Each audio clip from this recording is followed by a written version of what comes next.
This episode is brought to you by Progressive Insurance. Do you ever think about switching insurance companies to see if you could save some cash? Progressive makes it easy. Just drop in some details about yourself and see if you're eligible to save money when you bundle your home and auto policies. The process only takes minutes, and it could mean hundreds more in your pocket. Visit Progressive.com after this episode to see if you could save. Progressive Casualty Insurance Company and Affiliates. Potential savings will vary. Not available in all states.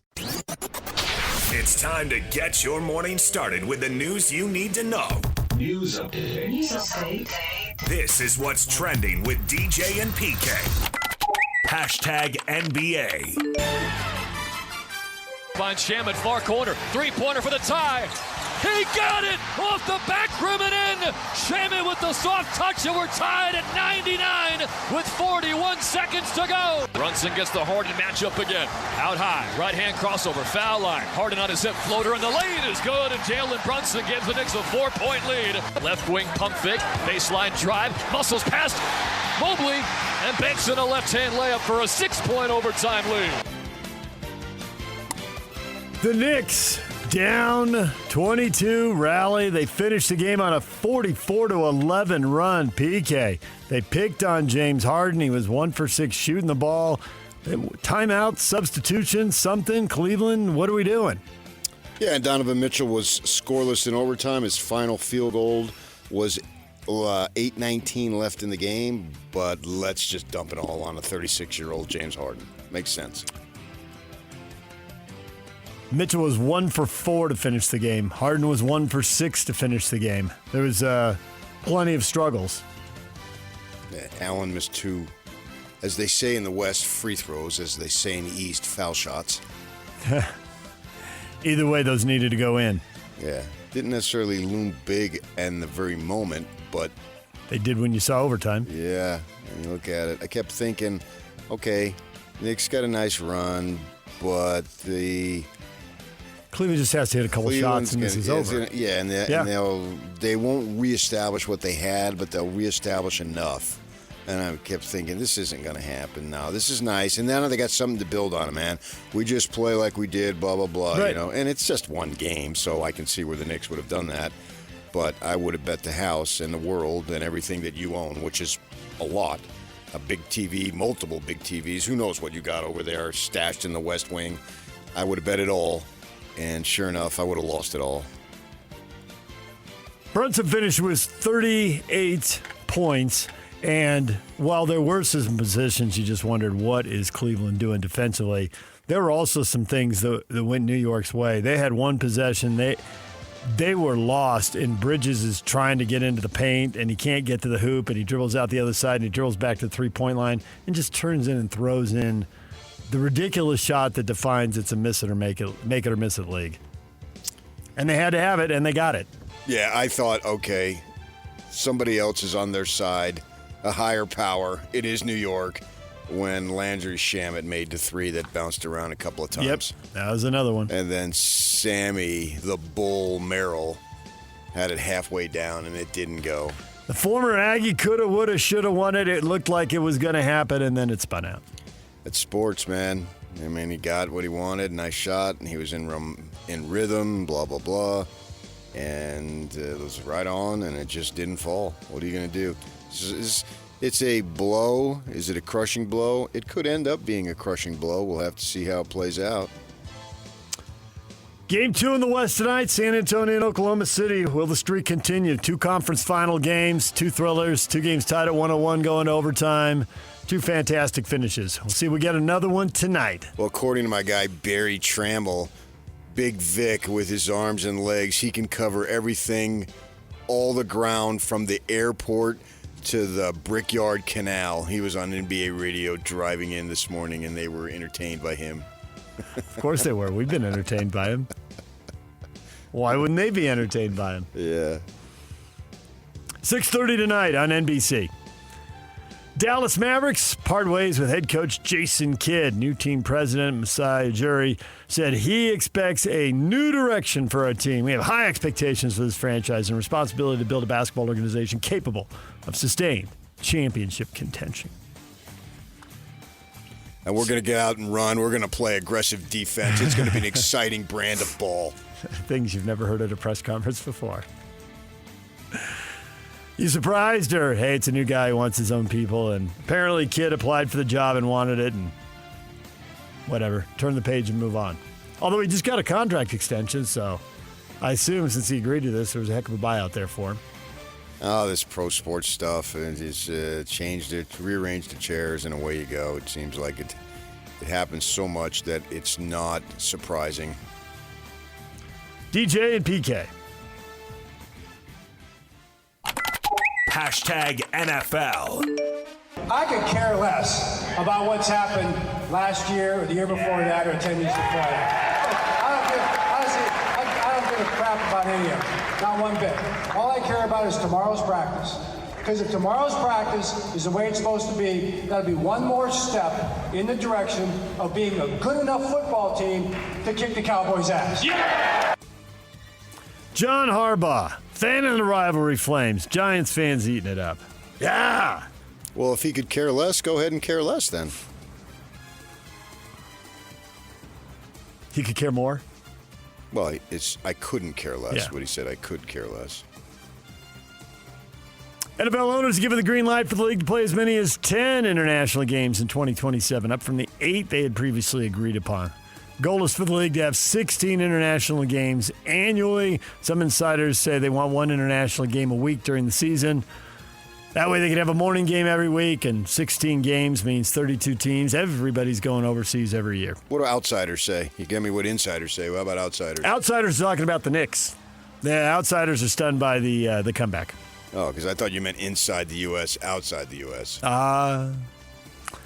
Chiefs wide receiver Rashee Rice has been sentenced to serve 30 days in jail after testing positive for marijuana and a violation of probation terms for his role in a crash that left multiple people injured on a Dallas highway 2 years ago. He was ordered to go to jail immediately to serve his time. Rice underwent surgery on his right knee last week to remove loose debris that was causing inflammation. Expected to miss up to 2 months, he will not have access to the types of medical attention that would have expedited his recovery while he's in the Dallas County Jail. DJ and PK. Hashtag college football. Big Ten Conference Commissioner Tony Petitti remains steadfast. He wants a 24-team college football playoff. Says there's no interest in a 16-team format. But zero conversation about 16. Plan B is what we have now. We would stay with what we have now. If we have to wait for the 24-team format to be adopted, it's okay, we'll wait. Digging the heels in, PK. There's no middle ground to be found. Well, that seems stupid. I'm not even going to discuss it. Well, then how do you know if it's good or bad? They want what they want, and they want to call the shots. Call them, then. Congressional Black Caucus sent a letter to the commissioners of the SEC and ACC, as well as NCAA President Charlie Baker earlier this week, stating its members will oppose the SCORE Act to build a standardized athletes' contracting rights across the country, unless conference leaders oppose the GOP-led redistricting efforts in states that include major conference members. So now it's tied to something else that nobody has interest in talking about, so that doesn't seem like it's going to happen. DJ and PK. Hashtag Major League Baseball. The 3-1. Entering a high fly ball left center field. PCA's back at the track, and it is gone!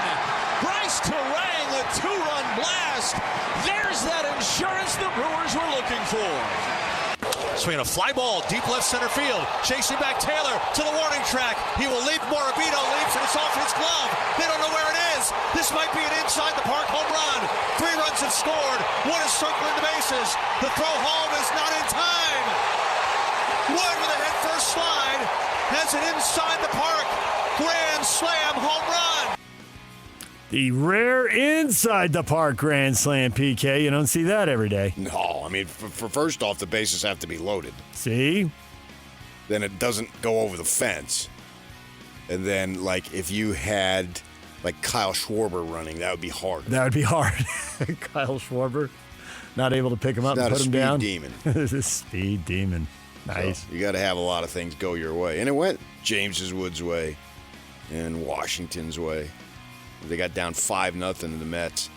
I watched an inning of it, and pitchers out there gets a ground ball to seconds, run on first, second baseman bobbles it, throws it into left field, and then the bases are loaded, ground ball to short, they come home, he throws it wide to the home plate.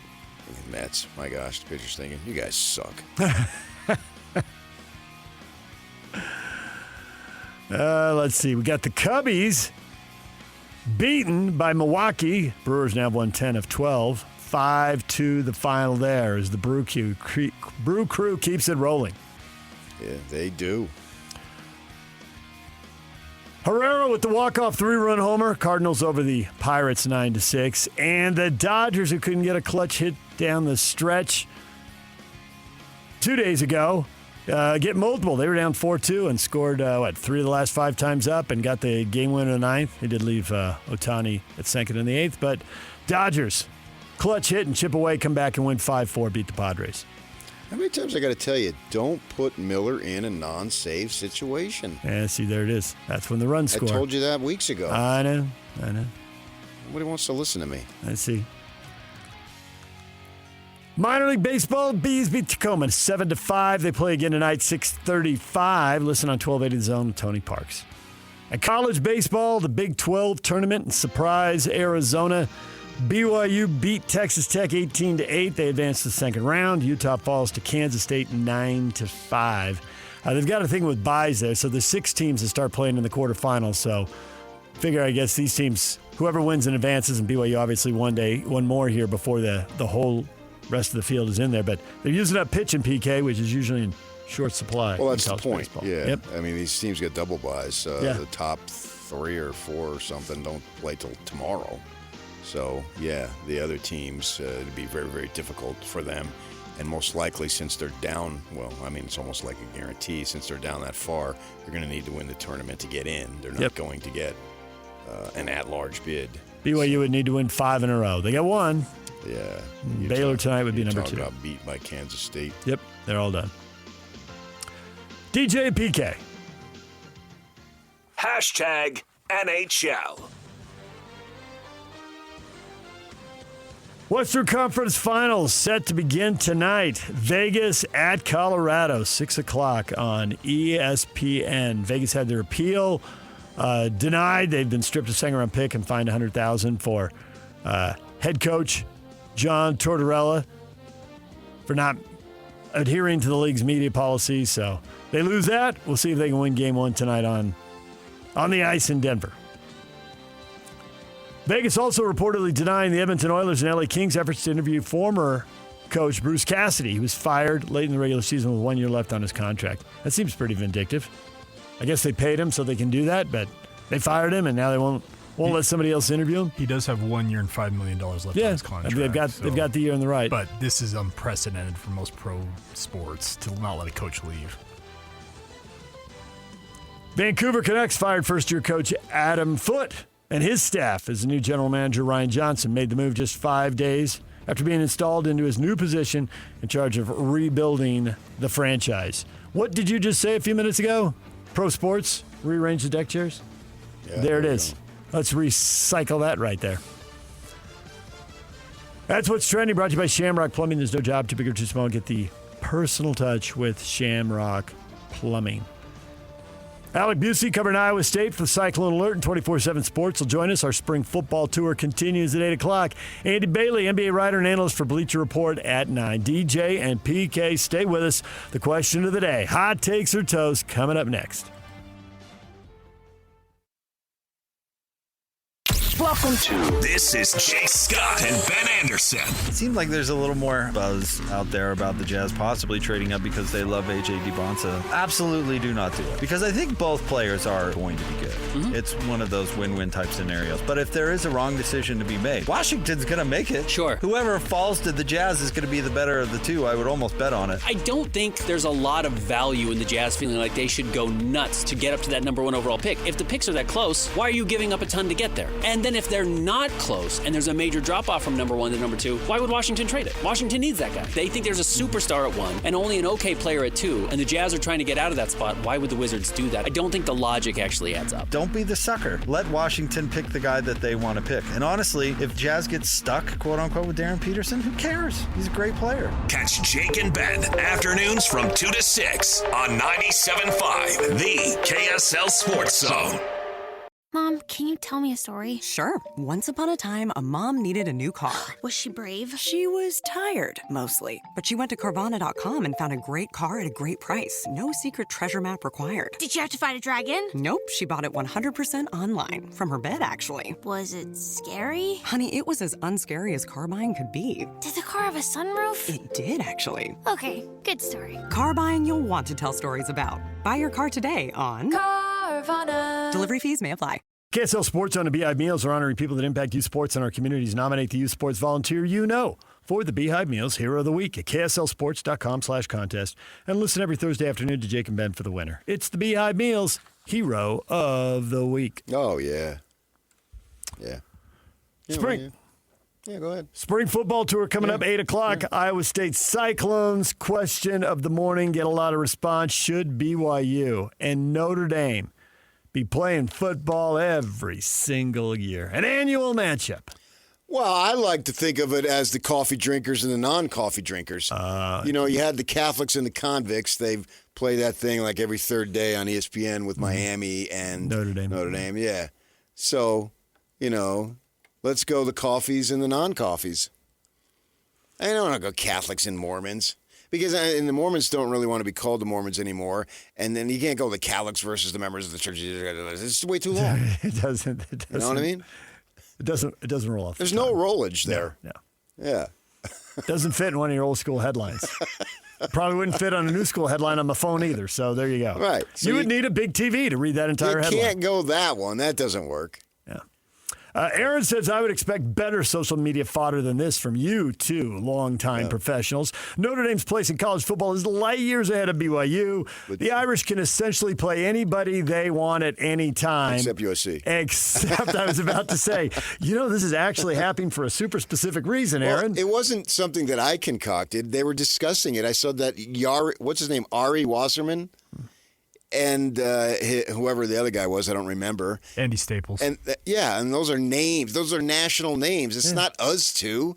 And they were discussing it and how they thought it's a real possibility and it should be done. That's what prompted it. I didn't prompt it.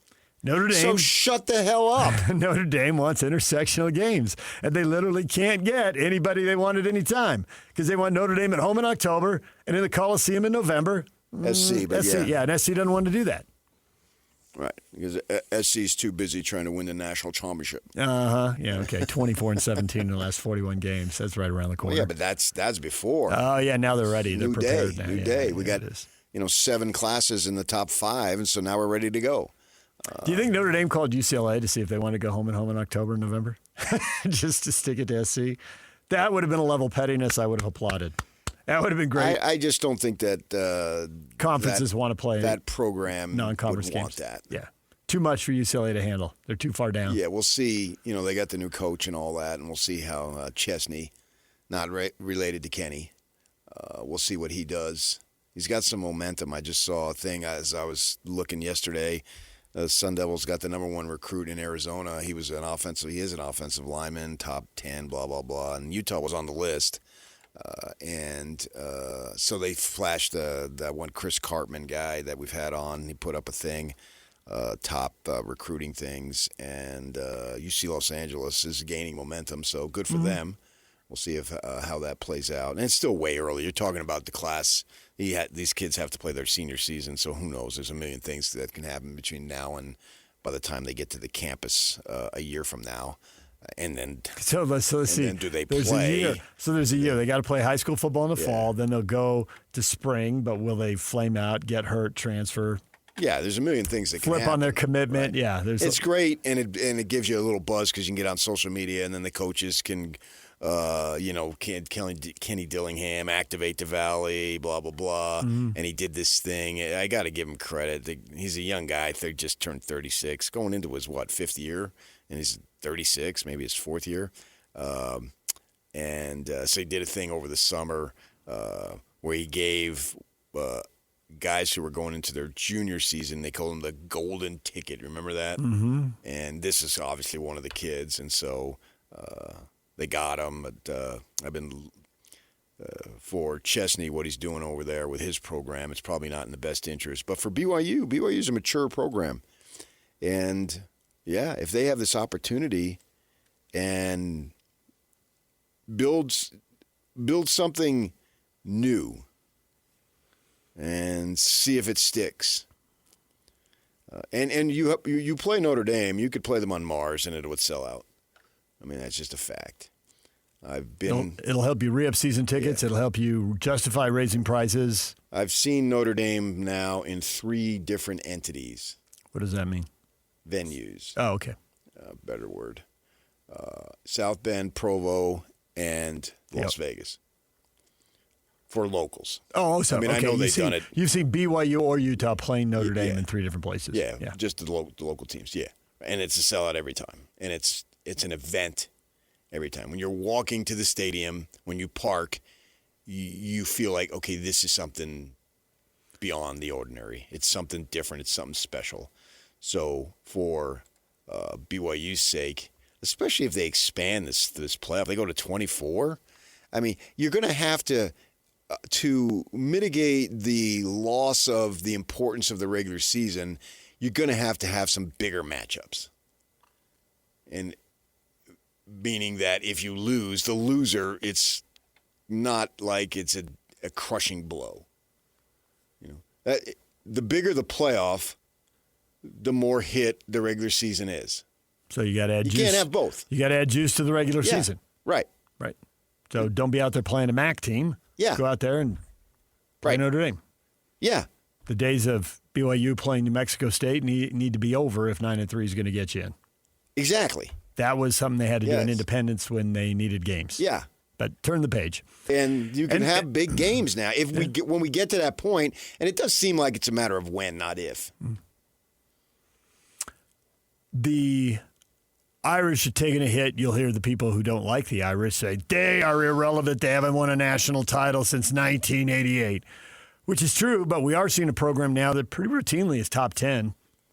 That's not unusual to see them top 5. Notre Dame is Notre Dame. Yeah, they're averaging like 11 wins a year for almost a decade now. Right. So they're in a good spot. And only one team can win. Yep. So, right, but if you're averaging 11 wins a year, you're in the mix. You're having a lot of good times along the way. College football might be the one sport or the most prominent sport that is more about the experience than simply the result. Having been in South Bend several times game day, and I've been a lot of different places now through work, people get there way early. The tailgating is as good as it's going to be. That's part of the whole deal. And when you're tailgating, there's a really good chance you're with people that you really love. And this is what we do. You don't tailgate with people that you casually... Right. Yeah. Maybe they stop by. You know, I've been on the road. But at the core, yes, I get that. And I stop by these that I barely know. I'm not barely know them, but I'm not inextricably connected or whatever the word is. But walking into a game. So many people are. Walking into a game, we pass people and said hi to people we know. You bump into people you know. But the plan for the people who are doing it, you're there with close family members. Right. You're there with college buddies. And you've been doing it for years. Yep. Years. And you have a spot. And you get up there at 6 a.m, and it's your turn this week to claim the spot. It's your chunk of pavement or it's your chunk of grass. Yes. They literally, you see it at these, like they stripe them. And like, this is where, and there'll be little signs, you're here. Yeah. Because the universities don't want battles because they know that the experience is selling out their game. Don't count on the wins and loss. Count on the experience. The porty potty business is off the charts on game days. They're very good. They're very good for the porta potty business. Yes, right? They're all over the place. They have to be. They absolutely have to be. People are eating, drinking. Yeah. You either put a porta potty out or it's going to get real gross real fast. Right. And it's super fun.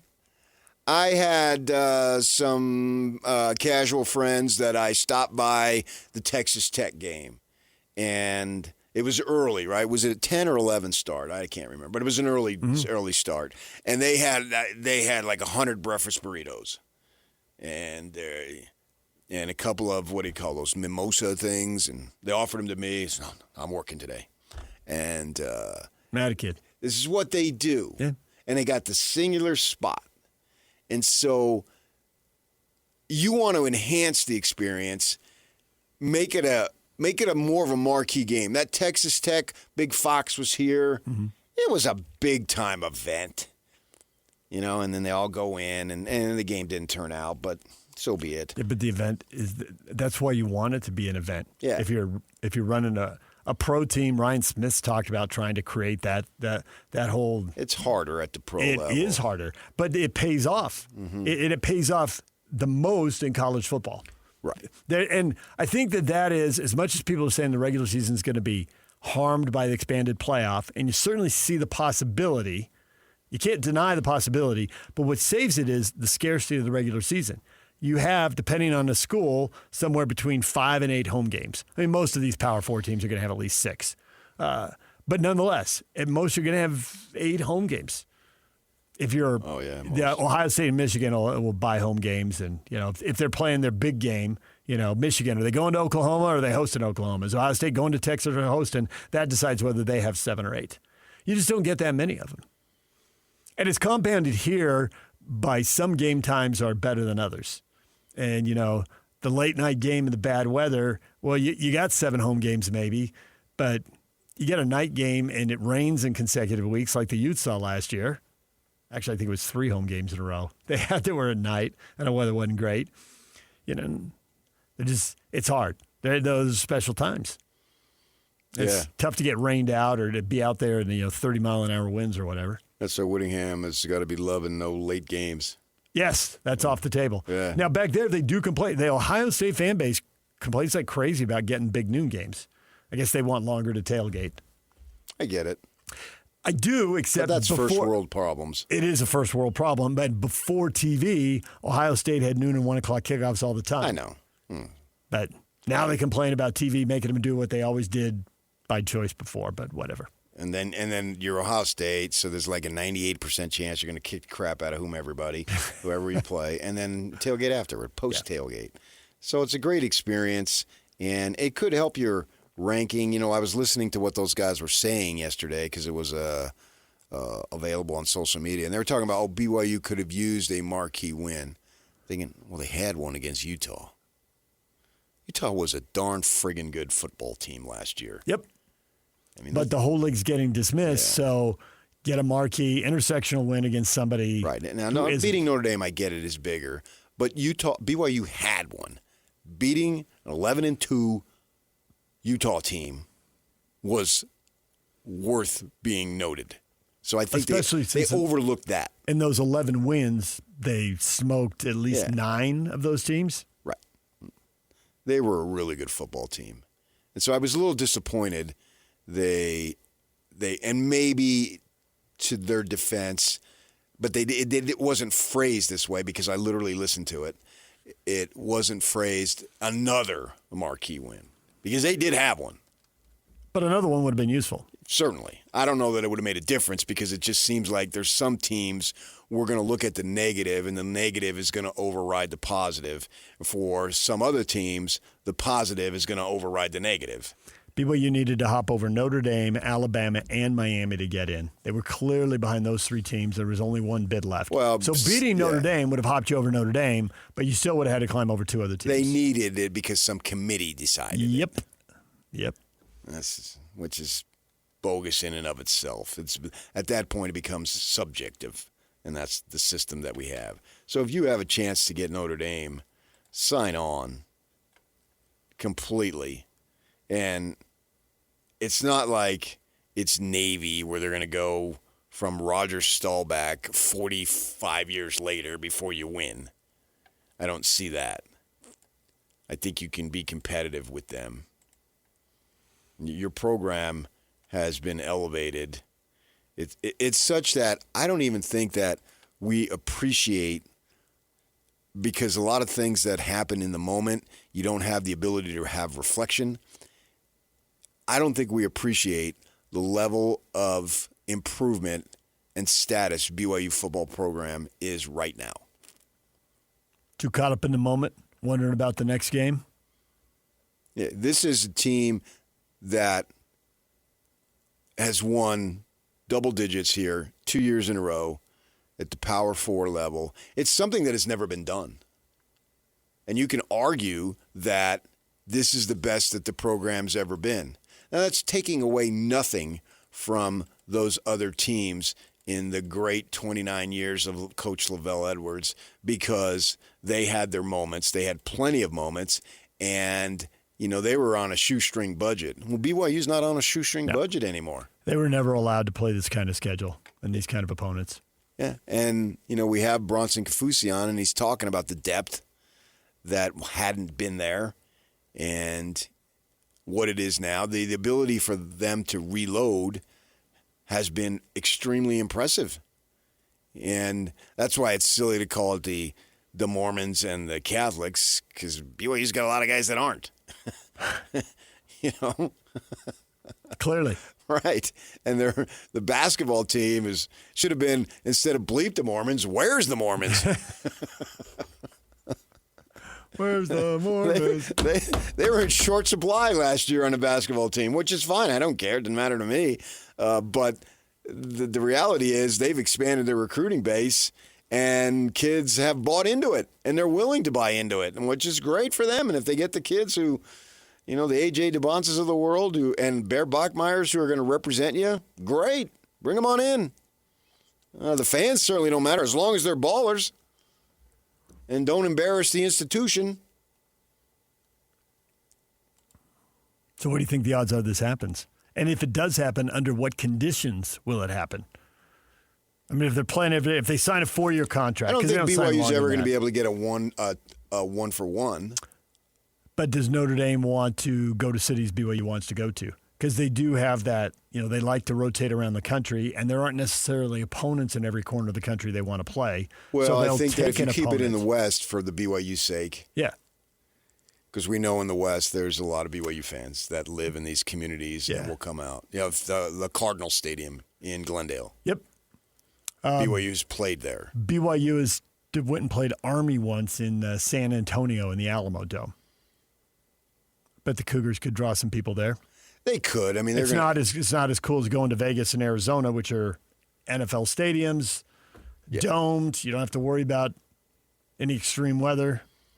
Right, and there's a stronghold of Latter-day Saint folk. And if they want to go play in L.A. and USC won't play them, go to SoFi and play BYU there. Cougars could live with that. Easily. There's 3 NFL stadiums they could fill pretty quickly. Yeah. Any place in the West is guaranteed to be an extremely hot ticket. No question about it. So if I'm Santiago, that piqued my interest, and I'm trying to see what can be done. And if it's not something that can be done annually, get it semi-annually or some form of regular.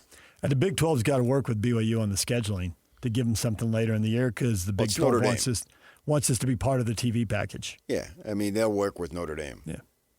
And do whatever you need to do. They're doing it this year. I mean, Game 2 is against Arizona, right? Yep.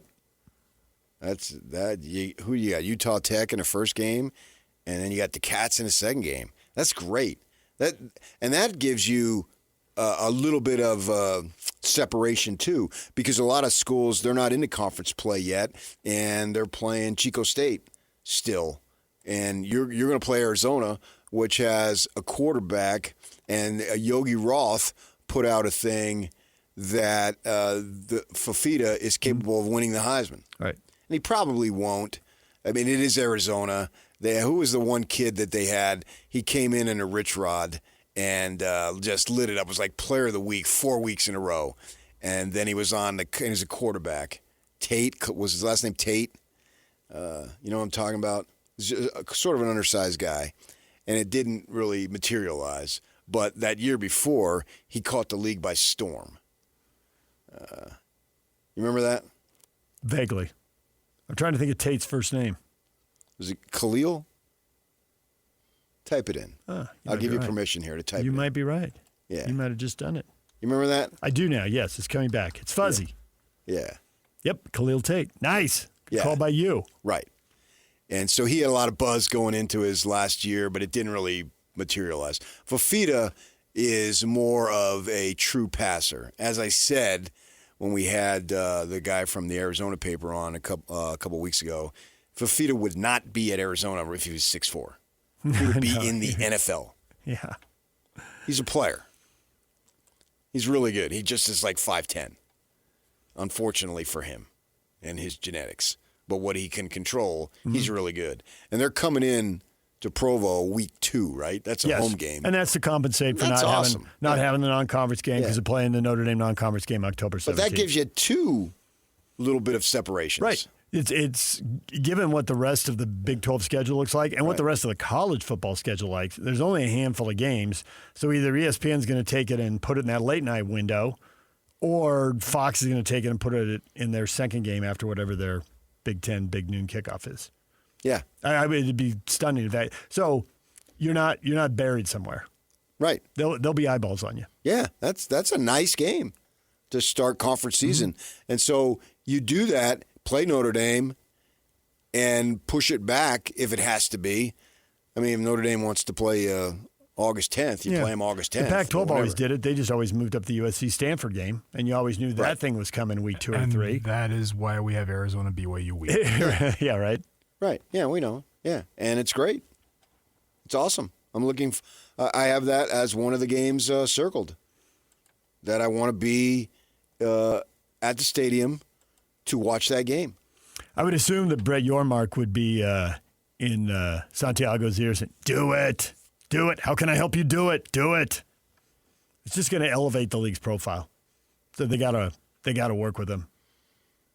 They got to figure out whatever it takes. Wouldn't be opposed to giving BYU a bye in front of Notre Dame. You know, if they got to travel, they've already played 5 games, whatever. Do it. Yeah. I sort of think deep down that SC is going to realize, okay, this was dumb. Yeah, after the coach who wants it is gone. Or they just force it upon them. I mean, that was a national. It's very unusual that you have a national non-conference rivalry. Yep. But they had it. And they had it going back to, I mean, the rivalry is basically 100 years old now. Give or take a little bit. But it's Newt Rockne, and I forget the name of the USC coach. Howard Jones. Howard Jones, thank you. Yeah. I was there. You were not there. You were not there in the 20s. How could you forget Hojo? Hojo! Play some Howard Jones coming back. How could you forget Howard Jones? It was easy. Where's your SC knowledge? That sucked. I had it. It just temporarily escaped me. Come on. Hojo. I've been following USC religiously for 45 years. Not 47, 45, because the last 2 I haven't. Cut the cord. And it's like, okay, well, bleep you. Screw you for what you did. For blowing up the Pac-12. And for Larry Scott and all the people who were involved. And Chris Hill, He was in here lamenting it earlier this week. Yeah, and there was some nice off-the-air discussion. Yep. And, and that was my conference. And I try not to think about it because I'm excited about the Big 12. But when I do think about it, it still bugs the crap out of me. Yep. And I know it does Ute fans, too. And it should. I'm right there. Things you love about sports that go away and don't appear to go away for any good reason. Teams moving and leagues breaking up. Yeah. I like new cities getting stuff, but it's just better when it's expansion. And I saw a thing that had the ACC baseball tournament in a single elimination. Cal and Stanford playing in Charlotte. What are we doing? What are we doing? And they got about 15 places they could play in the Bay Area that have decent stadiums. They do. That's actually a lot of nice places to play. Go to San Jose. I've been to San Jose's baseball stadium. They can play right there. But no, they gotta get on a plane, go all the way across the country in a single elimination too, and be done. You're out. Great. Somebody's flying to Charlotte for one game. Yeah. But Actually, I've been to both Cal and Stanford stadiums, and they're good too. Yeah. But money's tight. But let's fly a baseball team across country for one. You're taking shots at the Big Ten, at the beachfront, and going to Palos Verdes, which I misspelled. You butchered it. I hit the I instead of the O. They're right next to each other. And it's Verdes. It's not Verde. That part was probably just me getting What's stupid. Rancho Palo Verde? But He whatever. had Palos Verde. Palos Is there someplace down in close to the border that I don't know about? I looked it up. Yeah. Palos It's further Verde. down the coast, PK. I saw the first typo. I didn't. I get thought the maybe second it was one. down Ensenada or That a was- little that below is- the border. That Rancho is Palos ridiculous. Verde. You got to go like one of the most places. They go. Can't even just be like in the middle of Palos Verdes. You got to go. You got to go on the bluff. Yeah, I've got some college roommates who grew up there who'd be upset about that. Yeah, it's PALOS. I know it's OS. VERDES. Yeah, that part I probably need an education on. Everybody just says PV. You don't have to spell it out. Well, but you did, and I honestly thought for people is there here. a place? Maybe it's in up there, between. Like in the Big Sur somewhere, someplace you haven't heard about. Yeah, right. Yeah, that's what it is, PK. That's what it is. I literally is there a place that I'm unaware of? There's a big coastline there. Although I've taken that drive multiple times, I thought maybe he knows something I don't. I fat thumbed the first one, and I saw it later, and I was like, but I didn't. Seriously, I didn't get to the second one. But the first one, I fat thumbed, and I was like, oh, dude. I thought they created a new place, built a new hotel. On the bluff. Dude from Penn State's like, yeah, that's a good place to meet. I don't want to be here. I understand the point you were making. It's only $1,500 a night here. But the location. Just setting money on fire. Get it right. Just set it on fire. So away you go there. DJ PK, it's 97.5, the KSL Sports Zone. We got to take a break. Stay with us. Top of the hour, spring football. We're headed to Iowa State. Stay with us. 3, 2, 1. This is Scotty G and Coach Tim LaCombe. Joining us now, Kurt Heelan, NBC Sports Pro Basketball Talk. Kurt, who's your favorite watch in the NBA, out of curiosity? I'm always partial to dynamic, fast-playing teams and teams that move the ball. So honestly, I was watching a lot of Charlotte this year. I would say LaMelo Ball when he can play, and that's partially because he can be so good, and also because there's a train wreck waiting to happen. He was much better this year because his number of just "what are you thinking" passes went from 10 a game to 5. I love watching Ball at times too, but I wouldn't want to build around a team around him either. You may see him just like he does out on the court. He may, "What are you doing?" and as he crashes into the side of a car on his way out of the team line. He's been like 17 accidents. I mean, he plays like he drives. Catch Scotty G and Coach weekdays from 10 to 2. Presented by Mountain Land Supply on 97.5, the KSL Sports Zone. DJ and PK. Wow. Another very entertaining conference final, game one. 2 nights in a row, overtime, tied at 101. How about game one of both conference finals? Steve Young, NBA action. It's fantastic. That's an old tagline from 30 years ago. Well, yeah, as I've said many, many times, the curse of the NBA is the regular season. The blessing is the postseason. That was fantastic because I didn't really care. Oh, either way. I can just watch the drama unfold and people are losing their minds for better or for worse. Consecutive nights. Yeah. It was stunning. 22 points in the fourth quarter. Jade, Brunson always dominates Mitchell. We got a playoff series in a game. Is that our definition of always? Well, if that's all you got, that's what you got. Mitchell meltdown as usual. Go Knicks! Exclamation points, all caps. John. He had a hand in it. I don't think he had the biggest hand in it. I think the people who are going to take the most heat are James Harden and then the coach. Atkins is going to take it for more timeouts, mix it up. A 36-year-old secondary player? All the more reason the coach is going to take hit. Right. Take hit. Well, secondary player. He's a secondary player. He's a starter. He's a big deal. Yeah. Then why does he have the ball so much? Why is he going 1 for 6? Why does he take that many shots? when he's not on, including an air ball? I mean, they weren't all great shots. No. The offense bogged down. They big couldn't time. get a score. And that was, it bogged down. And your proclivity. Your favorite thing about basketball, when the ball moves in offense, it's beautiful. There's a rhythm to it and all that. And they had that in the second and third quarters. They didn't have it early and didn't have it late. But in the second and third quarters, I mean, the ball was moving, the passing, and not just one guy.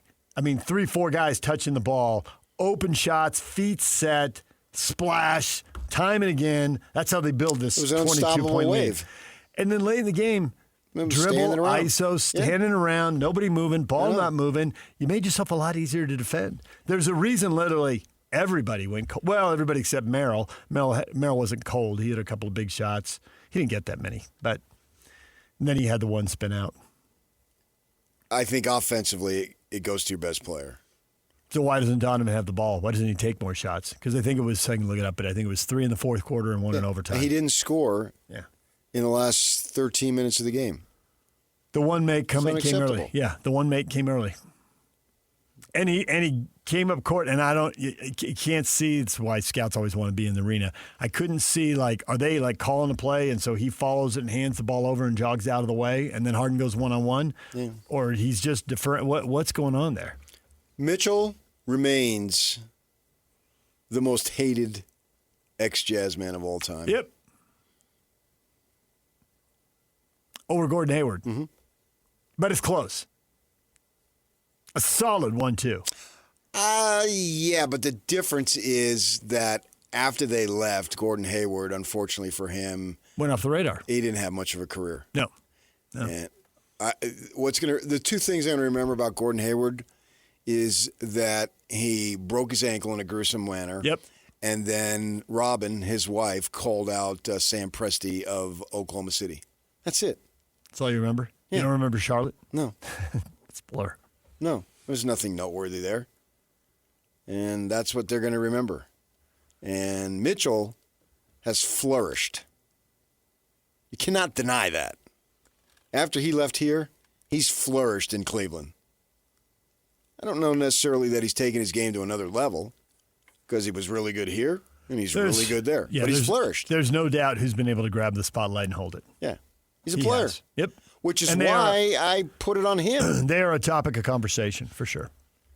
Yes. Yeah. Next time, go get the ball from and now they're going to have this thing around their necks, basically. Albatross target. You blew a 22-point lead. Yep. With less than 10 minutes to go. It is one game. If they win the series, it's footnote.